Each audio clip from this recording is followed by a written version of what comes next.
ಕನ್ನಡಪರ ಹೋರಾಟಗಾರರನ್ನು ರಾಜ್ಯ ಸರ್ಕಾರ ಹತ್ತಿಕ್ಕುತ್ತಿರುವುದು ಸೂಕ್ತವಲ್ಲ.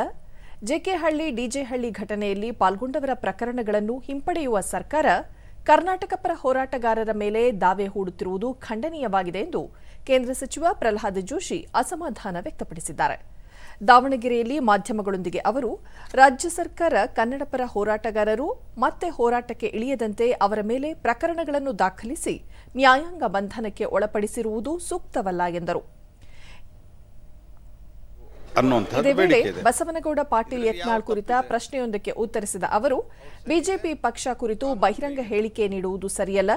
ಯಾವುದೇ ಅಸಮಾಧಾನಗಳನ್ನು ಪಕ್ಷದ ವೇದಿಕೆಯಲ್ಲಿ ಚರ್ಚಿಸಬೇಕು. ಪಕ್ಷದ ಮುಖಂಡರು ಕೈಗೊಳ್ಳುವ ನಿರ್ಧಾರವನ್ನು ಎಲ್ಲರೂ ಗೌರವಿಸುವುದು ಅಗತ್ಯ ಎಂದು ತಿಳಿಸಿದರು. ಇದು ಸರ್ಕಾರದ ಇಬ್ಬಗೆ ನೀತಿಯನ್ನು ತೋರಿಸುತ್ತದೆ ಮತ್ತು ಇಲ್ಲಿ ಕೆಜೆಹಳ್ಳಿ ಡಿಜೆಹಳ್ಳಿ ಕೂಡ ಅದೇ ಸ್ಥಿತಿ ಇದೆ. ಮುಂದೆ NIAದಲ್ಲಿ ಕೂಡ ತನಿಖೆಯಲ್ಲಿ ಇದರ ಉಲ್ಲೇಖಗಳಿದ್ದಾವೆ. ಬೇರೆ ಬೇರೆ ಸಂದರ್ಭದಲ್ಲಿ ಅಂಥವ್ರನ್ನ ಬಿಡುಗಡೆ ಮಾಡಲಿಕ್ಕೆ ನೀವು ಪ್ರಯತ್ನ ಮಾಡ್ತೀರಿ, ಪತ್ರ ಬರೀತೀರಿ. ಇಲ್ಲಿ ಕನ್ನಡದ ಹೋರಾಟಗಾರರನ್ನ ಜೈಲಿಗಟ್ಟುವಂಥ ಕೆಲಸ ಮಾಡಿರೋದು ಅತ್ಯಂತ ಖಂಡನೀಯ.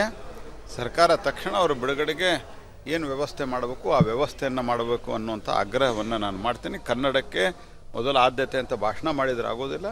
ಹೋರಾಟ ಮಾಡಿದವರಿಗೆ ಕರೆದು ವಾರ್ನಿಂಗ್ ಕೊಡಿ.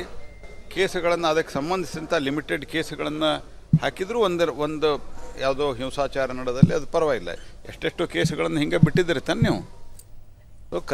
ಕರ್ನಾಟಕದ ಮಟ್ಟಿಗೆ ಕನ್ನಡ ಅತ್ಯಂತ ಪ್ರಾಧಾನ್ಯವಾದಂಥ ಭಾಷೆ. ಇದರ ಬಗ್ಗೆ ಯಾರಿಗೂ ಗೊಂದಲ ಇರಬಾರ್ದು. ಆದರೆ ಬಾಯಿ ಮಾತಿನಿಂದ ಹೇಳಿ ಈ ರೀತಿ ಮಾಡ್ತಾ ಇರೋದು ಅತ್ಯಂತ ಖಂಡನೀಯ.